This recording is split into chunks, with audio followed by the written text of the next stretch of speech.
is just, did I mispronounce that, brother? It's okay. Janiec, but Janiec. Everybody gets it wrong.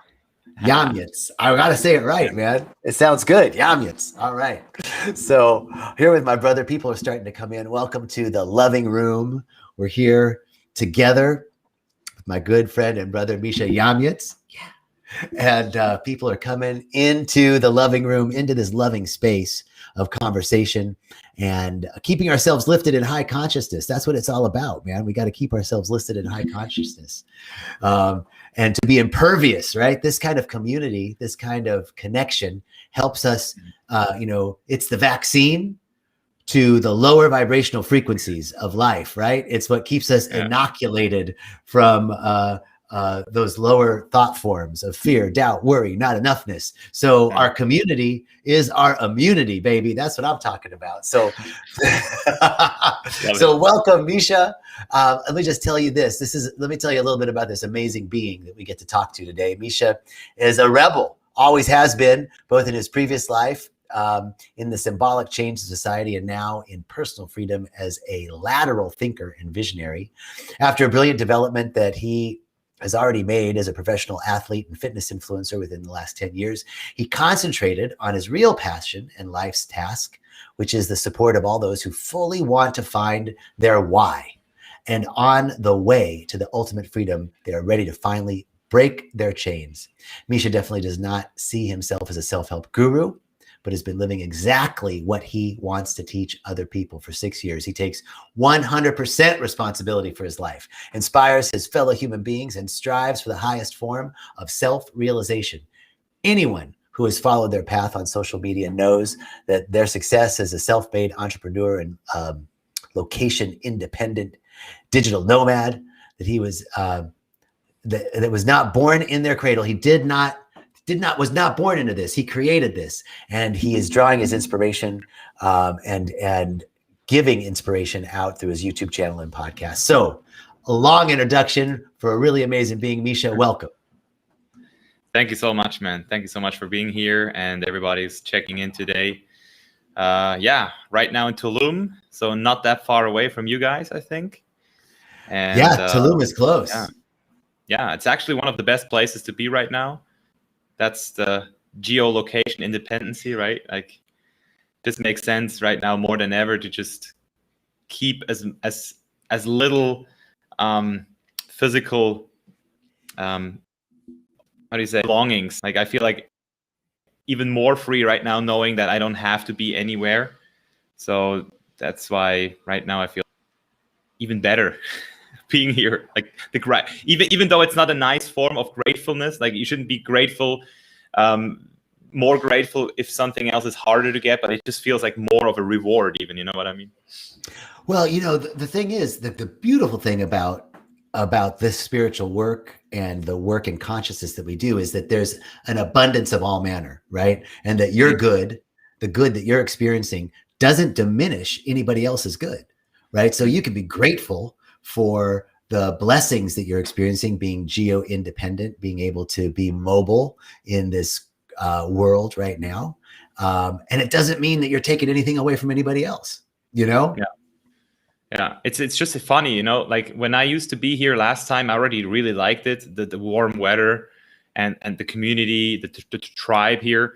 But every time I sit down in a vegan restaurant and getting my food with my girlfriend, and we're just feeling the breeze, I feel even more grateful right now, because I know that this is rare right now. Just be able to not wear a mask and actually just relax in that. So it just feels like even more like a privilege, to be alive right now in this vessel. It's very humbling, right? I felt the same way in at Rhythmia in Costa Rica during so much of the pandemic, was to have this freedom that I knew that my brothers and sisters in LA might not have, or in other large urban populations. So it is humbling. And so you've been in Tulum for how long? I've been here for 10 weeks now. Yeah, already a pretty long time. I came from, last time we spoke, I was in Portugal. Yes. I spent the whole summer there. It was most amazing time ever. Like usually I'm always in LA around that time, but last year, I just didn't want to. I didn't want to work, but I was super lucky. And now I'm here in Tulum, and I really start to also make roots here. Like build everywhere I go. I like to build community, because then I always feel like home everywhere I go. It always feels like I never leave home, because everywhere I go is home. Yes. Oh, that's so important, man. I feel that too, about building community where you're going. So tell me how you've been building community, and tell me about the community that you are finding in Tulum. Mm-hmm. Yeah, man, this is an interesting one, but I can definitely also just make a big connection to Rhythmia last year. So I used to be, or I still am, a more like reason, I would say like rational person.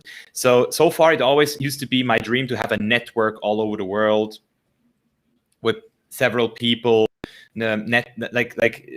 for business, like just to have like almost like a value network.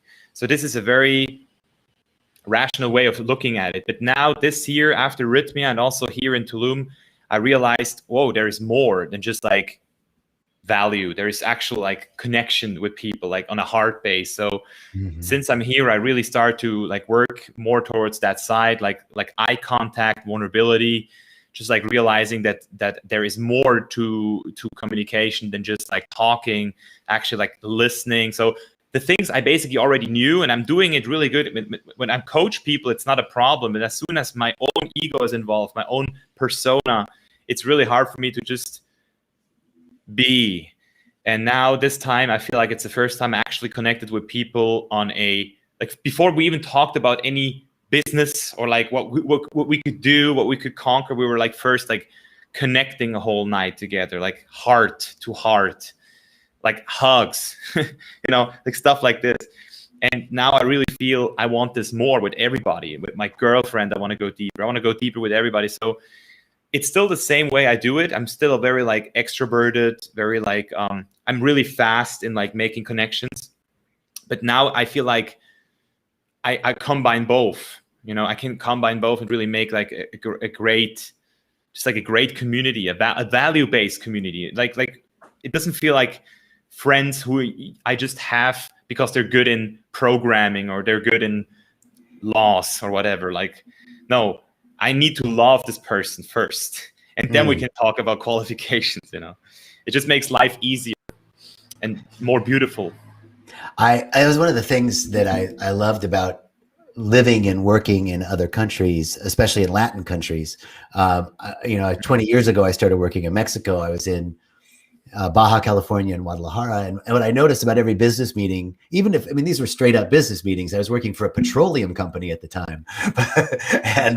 But even petroleum executives, which are a whole different brand of people, man, let me tell you. But even then, the Mexican executives that we would work with, there was never sitting down to a meeting and sort of in a very United States sort of way, like, let's get to business, right? It was always a long preamble of connecting and how's the wife and how did you spend the last weekend, and just conversation. Meetings always went long because you were always, connecting first. And then, you got to business after the connection was made. It sounds like that's what you're engaged in now, which is beautiful, man. Yeah. It's way harder to do this in my business still. Like when I'm in business, since my whole team, like all my employees are like all over the world. So doing it over Zoom is even harder for me, because now I'm like, there's not the same energetic vibration between us. So I feel like I have to learn this even more now. Yeah. Yes. And it's still, there is something real, right, around this. This is so great for everybody too, because we're all dealing with this, with the feeling of disconnection with Zoom and not having that personal connection. I was sharing with you off camera before we started that Rhythmia is open, and we test people. We're one of the only resorts in the world, I think, that actually offer a COVID test before you come on property, so that you can actually live pre-COVID while you're there. People are tested and it's a bubble. And so, everybody is negative and you can live a little more freely. And what we find is when people come on property, man, the first thing they say is, oh my God, this is the first time I've hugged somebody in months, So it is harder to do. And yet there's something that we can tap into energetically, even on Zoom, to feel that heart-based connection. And there's something greater than the physical body. Yeah, it's the intention. It's the intention of actually seeing the conversation as the end and not just as a means to the end. That's what I realized. And that's the hard part with business, obviously, because there's always a means to the end. But if you start with like, hey, how are you? But not like just like how are you, but like actually, no, how are you right now? How do you feel? And like it's like, oh shit. And then you start to scan like, okay, yeah, there is anxiety, there is maybe a little bit of like fear or anger or whatever. And then you can like actually like see this person first. And that's a really beautiful one to actually also become like congruent together, right? Like it sounds like you're starting to articulate a little something of maybe some insights that you've had. I want to hear, what you have been I want to hear what you've been experiencing, what your thoughts have been, what you've been thinking about as the year came to a close and a new year opens up. Let's start this. Let me get back to, how did you spend your New Year's? How did you mark the change of this calendar? So it was funny. My girlfriend was flying in from Hawaii, from LA back. She visited her family over Christmas. And so she came, her flight got delayed, and then she missed the connection flight in Texas, and then her suitcase got lost. So we had to wait on the airport until like 10 p.m. and then drove straight back to Tulum and basically celebrated the first 5 minutes of the New Year's in the car, which was cute. And then we went to an event, like a little gathering party / of friends of mine I met here. Like they have a hotel here, a very like eco-sustainable, really beautiful hotel here in the jungle. And we just spent there, and it was very intimate. It was not a big rave, not a big techno party. Like I used to go, or I usually like those parties, but right now for New Year's Eve, I just wanted to have something like a little bit more private. And it was just beautiful, It was just like it basically started the way I like to start it, like with just like honesty. So my biggest realization last year was that with all the analysis there is, self-analysis, self-reflection, even all the psychedelics I've ever took, including Rhythmia, it's your mind protects the lies extremely good. And if you don't recognize the lie, you will never get the way. You will never make the way out. There will always be another me pulling the strings, and you will always create certain results, certain behavior patterns will repeat, and you will never understand why. So this year, around Christmas, I realized I was also like still lying to myself. So I realized in myself a lie, which caused disconnection with certain people, especially with women, for example. And I just became aware of it, and now I basically know exactly what I can do. So even though some things get harder right now, like with a new truth, with a new paradigm, that's what I realized too after Rhythmia. A lot of people, when they get their miracle, it's like, holy shit. And now the work starts. Yes. So that was not the work. And after Rhythmia, I felt it was almost like too good to be true. It was almost too good to be true. I learned a lot, but I was still not, my ego was probably still good enough, like strong enough to keep certain boundaries. Probably should have drinking the fourth cup. But now I realize that. So now I'm really on a point where I'm like free. Like I feel even more free than I used to, because I'm like completely expressing my feelings. And I'm not holding back something, and this feels fucking amazing. So you said you realize a lie. Now at Rhythmia, we have a sort of idea of what we call the keystone lie, I want to tell me what you mean by there are some lies. The ego can lie to you, or that that you've been lying to yourself, without getting too personal, or if you want to get personal. But what do you mean by that? What's the lie? Yeah. So the ego. So I try to keep it very easy for people to understand. So when I talk about the ego, I talk about the storyteller. So the guy who tells the stories. And then you have the mind in the middle, who basically like gets those, like it's still the same, the mind and the ego. For me, it's like the feeling of that's me. But the mind sometimes is able to like say like, this is actually a story from my ego, or he can believe the story, and then the story becomes the self-image. So if the mind is basically like the guy in front of the door who says, I believe it or I don't believe it. I question it or I just believe it. And for some reason, I never questioned one of the biggest stories I was always telling myself. And it's that I'm a really like, how do you say that? Like a very rational, very like man, just like a man with not a lot of feelings. And that, for example, like casual sex is something I just want, and it has nothing to do with feelings for me. So basically that I'm able to just have sex with other women without actually having a feeling like that. It's just a story I always believed until my girlfriend came into my life, and I realized there is something. But I was still pretty sure that I'm very like cut off from my feelings, and I realized this is bullshit. So that there is actually a lot of like intimacy my body is craving, which has nothing to do with sex, like zero. Like sex is not even like, I used to think like, oh, I want sex. I want like, like I want several partners maybe or whatever. But it was actually never that. It was always the craving for real intimacy, and that makes you extremely vulnerable to understand, because now I'm like not a male anymore, like a protected male. Like it's just now I'm like, oh fuck, I actually crave. Or just acknowledge it. I just acknowledge that there is more than just like physical contact, right? So that's interesting. These narratives that we tell ourselves are there's a principle here. There's a spiritual principle, right? That everything is working together for our good, and that the obstacle is the way.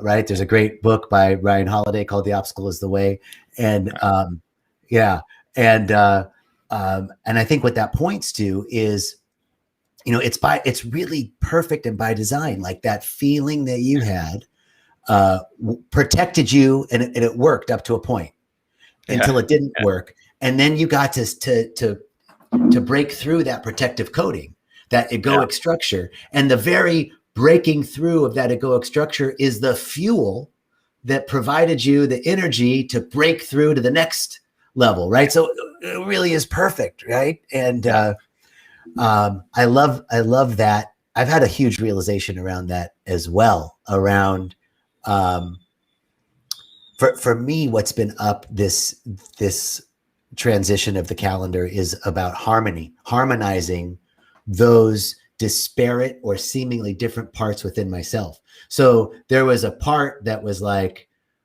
I want this intimacy, unlimited joy and intimacy and a partner, right? And that connection.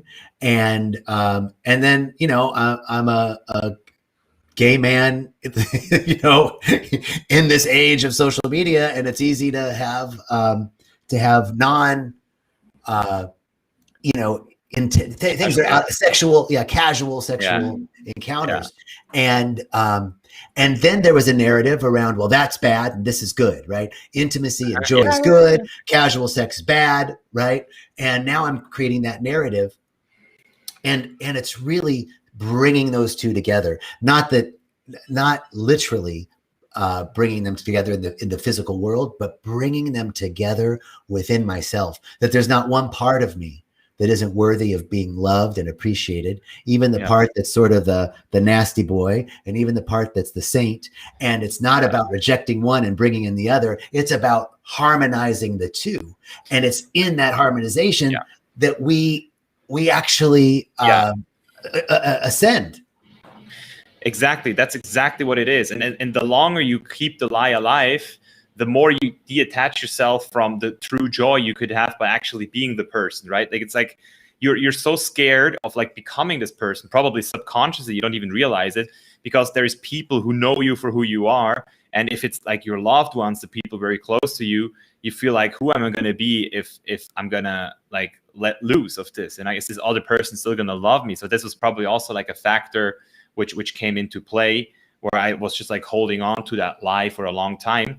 And I remember the moral thing too. So one of my mottos, one of my like big mantras for this new year, also because of the whole COVID thing which happened, is moral separates. Period. Moral separates. Tell me more about that.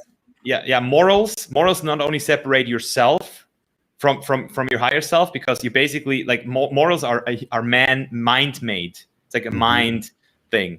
I'm not talking about ethics and suffering, and there is a big science behind like the moral landscape, where you can like actually like measure how people suffer and what the biggest problems in the world are. But I'm talking more about the dialogue with yourself and with others. So as soon as you have a moral judgment towards yourself, you basically lose the connection to your higher self, because you're basically in your mind telling yourself, I shouldn't have sex with this dude in your case, or like I shouldn't have sex with this girl in my case, right? It's just like, no, this is wrong.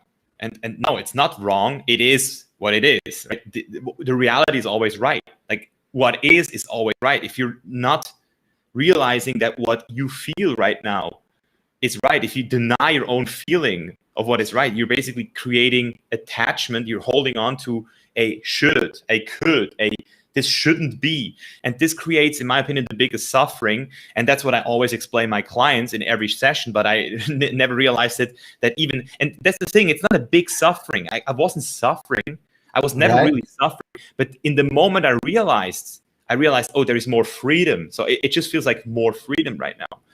And that's the thing. If you start to talk with your friend about morals, you will always lose, because you will separate yourself from this person instead of talking about your real desires, like your own desires, and how to get those desires met, your needs met, like the needs. Then you will have a true, honest conversation about the truth, and not about the moral, which basically fulfills the need, because those are just like a on top. Like, there's a need, and then there's a value. And for some people, they need to do this, they need to be in harmony, other needs to have freedom, other needs to have like new things all the time. Other people want to be the best. But at the end of the day, the need is, I want to be loved, I want to be understood, I want to feel safe. The more you can talk about those things, the easier it gets to connect with people, like values and morals, the more you will separate yourself from others. So that's a big one for me, because especially with the COVID thing, because there's such a split now, like either you're against it or you're like panicking. There's not an understanding anymore of what we actually all want. It just became a moral discussion of good and wrong. I like what you're saying, because and for me, I want to clarify one thing. It's there's the moral, and you were talking about normative statements, the should, I should do this or I shouldn't do that. Those normative statements that indicate social sensibilities, right? And at different times in our culture, things have been more or less that moral compass switches, right? It's ephemeral, it's short, and it's changing, right? So if I'm looking at intimacy versus casual physical encounters, it doesn't mean that I'm saying one is right and one is wrong, or there's anything better or worse about any of the other, one or the other. But the honesty comes in not pushing away one for the other, because you're feeling it. I think this is what you're saying. Because I'm feeling it, it's worthy to be worthy to be felt. Let me be present to this emotion. Let me be present to what I'm experiencing. And in that, something new emerges, a new way of being, around that emerges. It doesn't have anything to do with external right and wrong or thoughts, but has to do with something true within yourself and that's real. It helps us navigate life in a much more authentic way. I think that's what you're saying. Yeah, that's exactly what I was saying. It's like feelings feelings have nothing to do with rationality. You can't, like, it doesn't have to make sense.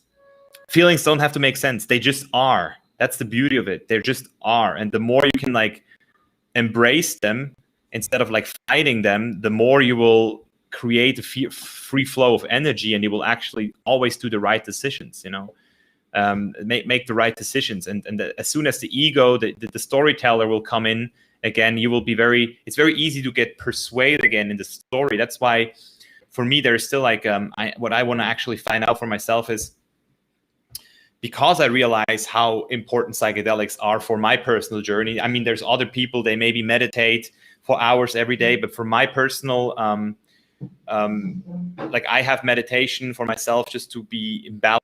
So I never was able to tap into those higher frequencies of like non-duality, but with psychedelics, I'm now more than ever able to tap into it. So I'm just still interested in your opinion about how much psychedelics are too much, or like where do you could like, that you can, like, it's almost like you're getting a reminder once in a while. So for me right now, I feel like once a month is a really good like frequency for me to just remind myself. Obviously not going to Rhythmia every month, that would be a little bit too harsh. But once a year, like a really deep dive, like a solo retreat or like a Rhythmia once a year, just to basically like reevaluate, reflect, reconnect with your heart, and then doing those like integrations from month to month, and actually like creating the intention of just like anchor the feelings, anchor the truth for yourself. Because I used to say like, don't do psychedelics too much, especially because most people just do them without integration, without anything. But now I feel like maybe there is. I mean, I have a friend who did 7 days in a row. He did like LSD, and he said it was great for him. So I don't know. Do you see like there is an extreme, or how would you talk about this topic for somebody who really wants to know what truth actually means without the mind always coming into? Well, okay, to answer that question directly, one of my favorite quotes of all time is from Ram Dass, who says, if you want to know the truth, give up your opinions. Which I just think is so beautiful, right? Like and that's exactly what we were talking about just a second ago. The normative statements: give up your opinions and judgments, give up the shoulds and shouldn'ts. If you want to know the truth, sit with it, and something true will emerge. When you're not, the freedom comes in observing those feelings without judgment. That's it. Freedom is observation without judgment. Yeah. A lady came out of ceremony one day and screamed that at me. She's like, John Jacob, I got it. Freedom is observation without judgment. I said, where'd you get that? She goes, it's ceremony. I go, that's brilliant, Now to your second question about what's too much for psychedelics. Everybody has their own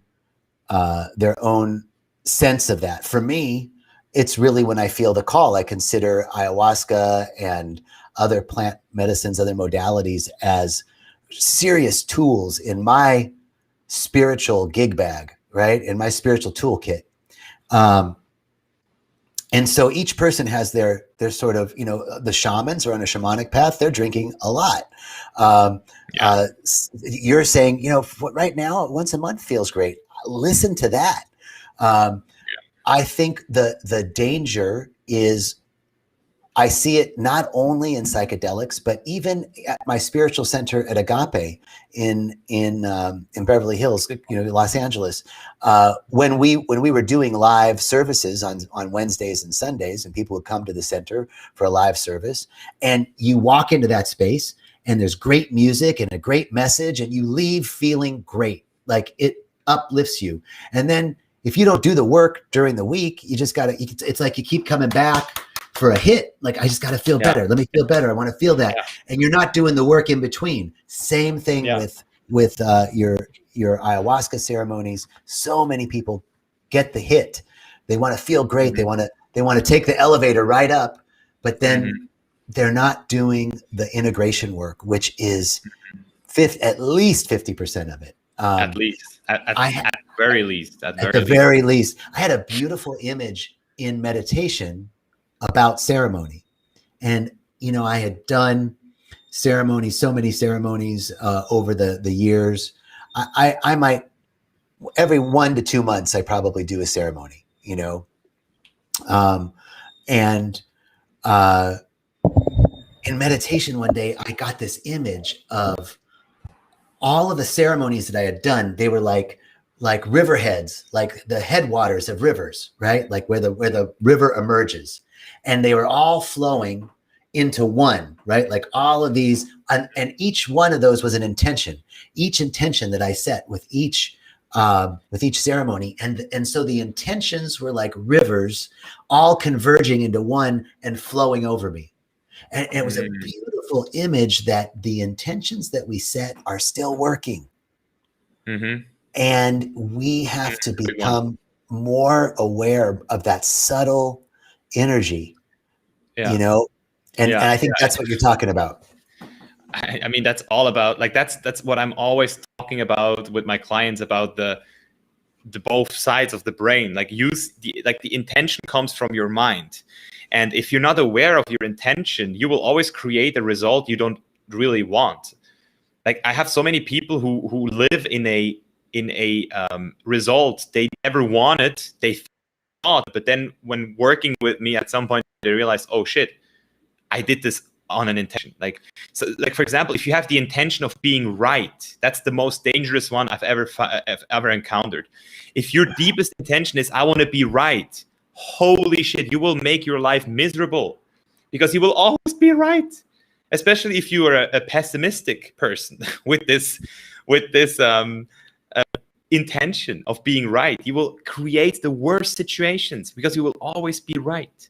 Yes. And it's unbelievable how much suffering is coming just from not being able to see the own programming. You're basically, I mean, that's the first 7 years of your life, right? Is programming. It's like hypnosis, right? Like, authority, trustworthy people will just give you the code. And this is parents and teachers, and nowadays, even now, it's media. It's especially right now. I'm so glad I'm off the hook I mean, I'm already doing information diet for 15 years, but even social media, I reduced it to a bare minimum. I have employees doing all my stuff, so I basically don't have to be there anymore. I really try to my 5-year goal is, with 35, I don't want to be on social media anymore. You will only find me in Thailand, in my tribe. You will only be able to communicate with me one-on-one, or on Zoom. Maybe I'm just going to do a podcast with friends live, but I'm not going to be in those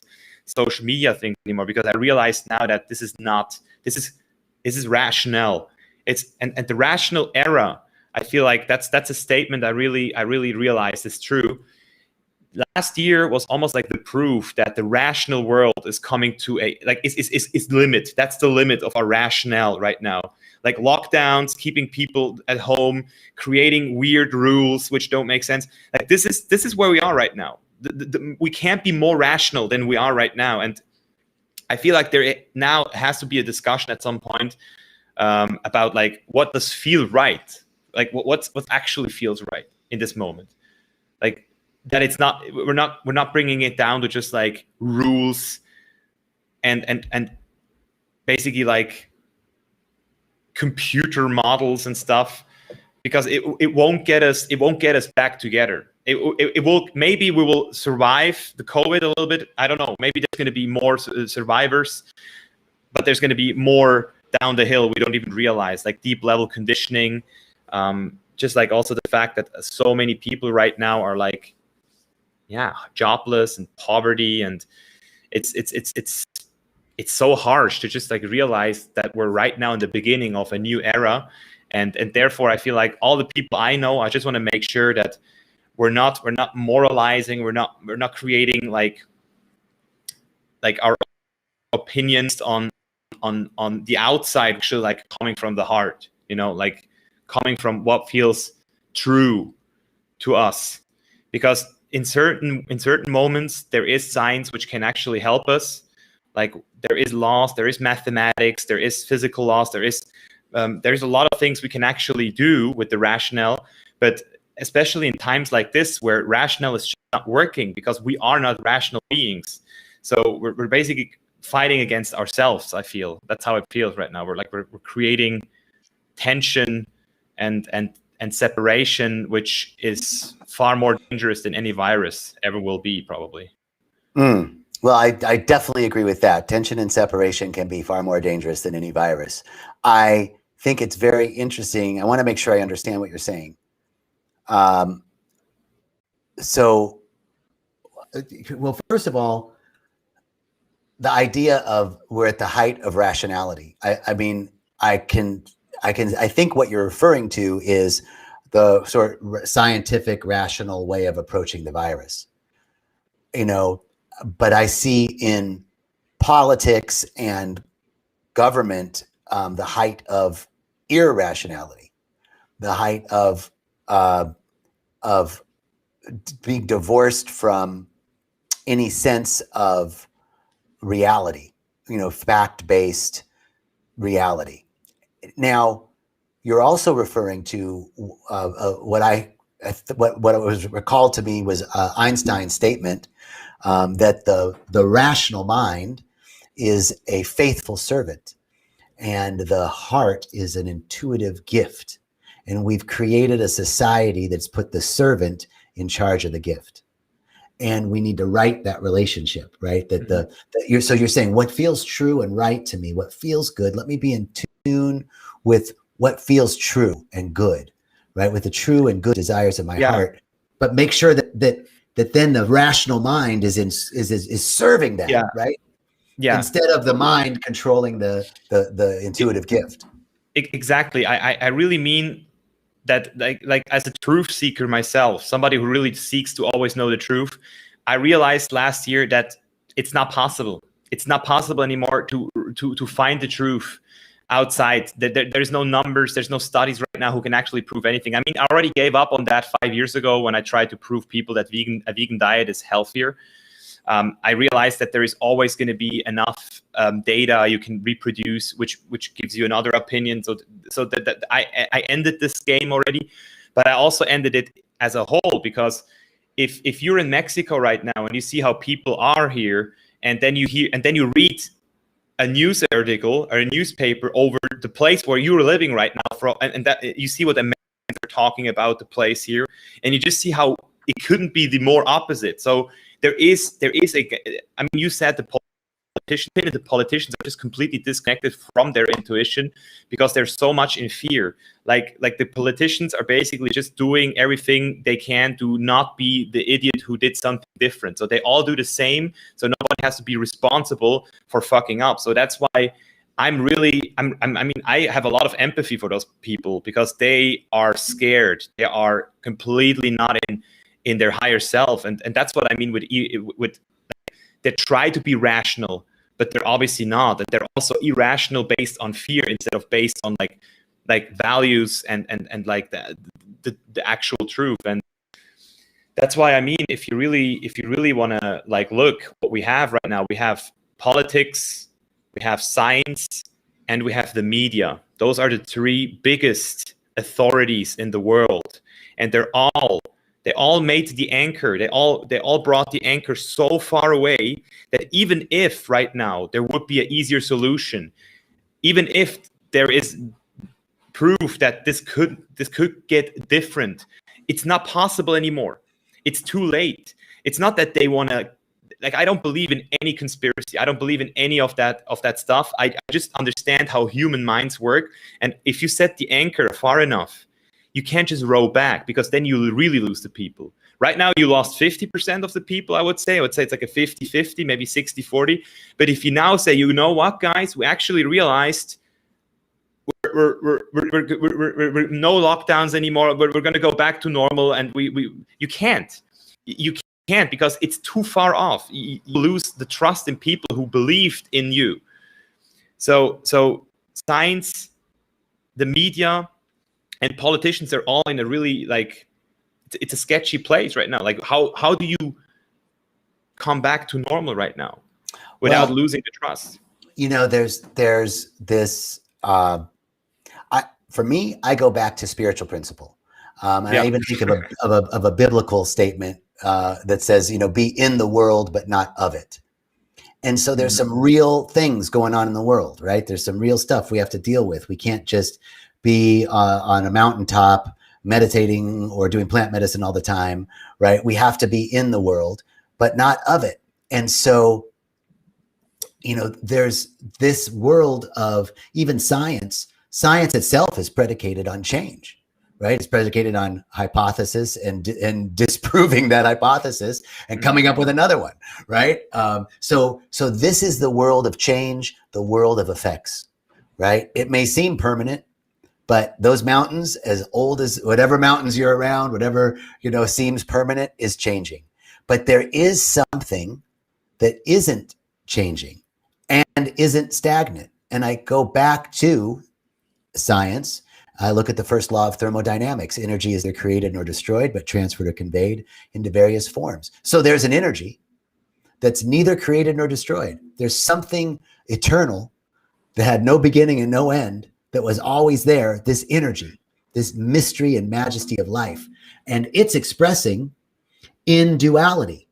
It's expressing, however, all duality can be brought back to a singular source. So, for example, hot and cold. There's absolute hot and there's absolute cold, but hot and cold are, in duality, are an expression of one thing, heat. Light and dark is an expression of light, more or less light. It's all on a continuum. But in other words, apparent dualities can be harmonized, which is what we were talking about in the beginning of the conversation. And so when we think about this changing world of effects, of what's right and wrong in terms of science or politics or social media, that's all going to always be changing. But I can anchor into something that isn't changing, that's unchanging, and that is some truth that's in me and in you. And we access that in self-reflection. We access that in those quiet moments. It's beyond the mind. It's beyond thinking, and it's direct knowing. And I think that's why plant medicine is so powerful for you, because when we step into these experiences, finally, all of those, all of that stuff gets shut down. Our egoic mind, our analytic mind, all of the parts of us that are full of opinion and judgment. And finally, we hear something real. We catch something beyond what ears can hear and eyes can see. And it's a direct knowing. And then that's where the intuitive nature is a gift. And now we don't want to just be with our heads in the clouds. I did plant medicine and this is what I saw, or I did meditation and this is what I saw. Now our job is to be the bridge, to bring that heaven to earth, to bring that insight beyond words, beyond thinking, into action through our analytic mind. Now our rational mind is a faithful servant executing the ideas, insights, revelations, downloads that we got from the fifth dimension. Am I making any sense, brother? Yeah, definitely. I mean, you really nailed it. I also think it's obviously like a awakening process right now happening. I already told you that in February when I came. I feel myself, I'm a big bridge, and I brought a lot of people to Rythmia, and I will continue bringing a lot of people to Rythmia and to this plant medicine. I will do my own retreats. I will do everything I can. And I also feel like it's just not for everybody in this personal lifetime. It's the same with everything. Like, you will have a lot of people right now waking up, but you will have a lot of people not, and it's also okay. My biggest intention is just that people, or let's say like this, my biggest wish is just that people realize that nobody's the enemy. Like it's nobody's fault. Everybody takes responsibility, but it's nobody's fault. So, and if you see it like this, you realize, oh shit, okay, it's not politicians' fault, it's not media's fault, it's not Bill Gates' fault. but I have to take responsibility for my life, whatever that means. So now ask yourself, what does this mean? For me, it meant to actually come here to Mexico, create a lot of videos for people to see that this is a place you can live, where you can have fun, where people are connecting together, where there's still a tribe, there's still a community. So right now there's over 250 people who just came here out of our community just to live here. So a lot of people are living right now in Tulum, from Switzerland, Germany, from LA. And I'm going to go on. This is the responsibility I'll take. It's like, I'm not going to fight. I'm not, like, being against something is cheap. Like, it's like, amen. Amen. But before something, don't be against something. Before something. Totally. Yeah. Totally. And you know, this idea of waking up, right? And what's right for everybody. And it's like, you know, each person has such a, let's see, what do I really want to say about this? You said something, it triggered something in my mind, and I think I lost it already. You're right. Plant medicine isn't for everybody, but what is for everybody is waking up to their potential. That's the key, that each one of us is a unique expression, right? And this is what I also wanted to go back to from what we were talking about before. Ernest Holmes was a great mystic and teacher and founder of a Science of Mind. Really cool mystic and teacher. And he has a book called Love and Law. So the universe is built on love, the loving intelligence. It's all love, created out of love, and lawful. It's both impersonal and personal. So the law is impersonal and love is personal, right? And so we have this loving expression of life, just expressing out of itself, so abundant, making more of itself out of itself. It gives us the gift of life. How do we know that it's loving? Because you and I and all of us have been given this gift of life without any condition. We could be Mother Teresa, or we could be, you know, the worst person we can think of, whoever you want to say that is, right? Yeah. It's our choice. So it's freely given. That's love. And yet there's lawful aspects, right? There's some truth to the law of circulation, the law of buoyancy, right? There's some laws, some paradigms that are just that exist, right? And that we can observe. So it's love and law. It's impersonal and personal. And then from that perspective, then we each have a mandate to wake up to our the truth of who we are, and to express that which can only be uniquely expressed through you and me as me, and each person on this call right now. Because if we don't, it'll never be expressed, ever, because there'll never be another you or another me. And it's our mandate. We can't leave this place without leaving our energetic signature fully expressed, fully used up. Right. And that's the mandate. So I mean, brother, I feel it's really hard. I feel it's really hard for me, because I also work with people and helping them to actually tap into their potential. But those are people that came to me, they asked me for help. And I feel like if I say to a person, hey, you have so much potential, it's basically like, it's an empty statement, because the other person won't be able to tap into it until it finds for herself. And sometimes people are exactly where they are. I also had more potential last year, but I wasn't tapping into it until now.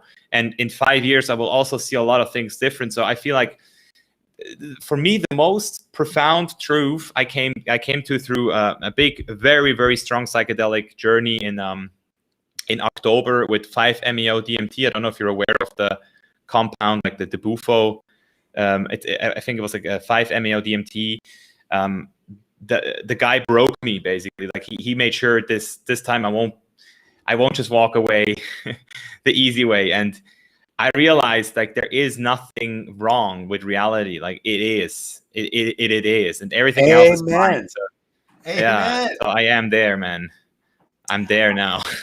I can't believe our time, ran so quickly. It's always such a pleasure. I remember sitting outside of the Maloka and you interviewed me for your podcast, and we just had such a great conversation, and it happened again. You're such a joy to speak to, brother. I really enjoy you. And is there anything, kind of closing as we close up, anything that I didn't ask that that you would want to have had asked of you? Anything that you want to say?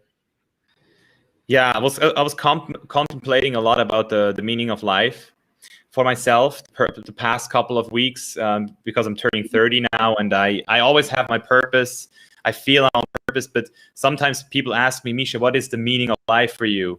And I never really bothered about it, but now I realized, and also Shelly Morales just wrote that she has COVID right now, so I also had it.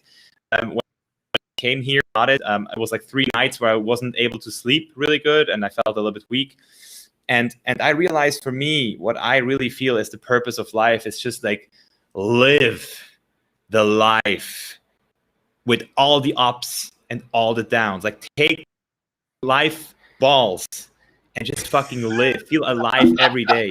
Like, always feel alive. Like, don't hesitate. Like, don't shy back. Don't be scared of life. Like, fucking take it. Take it hard every day. And it will just give you so much more than you will ever have. So that's, I mean, there's awareness, there is love, there's all those nice words. But if I really, the moment I feel alive is when I broke my wrist in Bali, when I had the COVID, when I had the techno party, when I had heartbreak, when I laughed, when I cried. Like, this is life. So if you're scared of life, you're scared of everything. Like, that's why most people hide right now. Like, they're scared of death, and that's why they're scared of life, and that's why they're scared of taking action for actually living it purposefully. So that's just what I want to give to everybody here. Like, don't be scared of life, and just take it, just live it. I love it. Okay, I gotta tell you, there's a movie, an old movie. I don't even know if you can find it on any streaming platform, but it's called The Big Night. The Big Night. And there's a Lebanese guy, Tony Shalhoub is in it, and oh God, there's some great actors in it. It's probably from the 90s, The Big Night, and it's these two brothers from Italy that come to the United States in the 50s and start an Italian restaurant, and all anybody wants is spaghetti and meatballs, and they're making risotto and orzo pasta, and it's a different time in the United States on a culinary level. So the movie is about them getting some big star to come to their restaurant, these two brothers, and there's a guy from their same small town that has a very popular restaurant. So there's a scene, this is coming up to what you said, like, you got to take it hard, right? There's a scene where the two brothers go to this other guy who's a successful businessman from their same small town. They both have restaurants. One's, super busy. Isabella Rossellini is at the hostess at the really busy one. And the other guys have great food, but nobody's there. So they're talking to their fellow villager, and his name is Pasquale. And he looks at him and he says, "You must sink your teeth into the ass of life and drag it towards you." So that's what that's what it reminded me of, right, brothers? Yeah. You got to watch that movie and just sink your teeth, into the ass of life, and drag it towards you. Life fully, all of it. Because all of it is happening for us. All of it is happening for us. Even the apparent. That's why Jesus says, "Don't get caught up in appearances," because it could look like it's cloudy, but guess what? The sun is shining on the other side of those clouds. So it's all a matter of appearances. Don't get caught up in the stuff that changes. Stick with the eternal. Brother, we're going to get you back to Rhythmia soon. I'm so grateful for this generosity. Another week. Yeah. Beautiful. And in the coming year, as you continue to unfold, and for everybody, I didn't even get to acknowledge Shelly and Nushin and everybody. So many people were commenting. Thank you so much. My wish for you this year, as we move into 2021, is an abundance of all manner, health of body, peace of mind, and all needs met, all material needs met, all spiritual needs met, all physical needs met, all emotional needs met, all needs met. It's all happening for us. So here's to a great year. Thank you. Peace and blessings. And we'll see you next week. Thank you so much.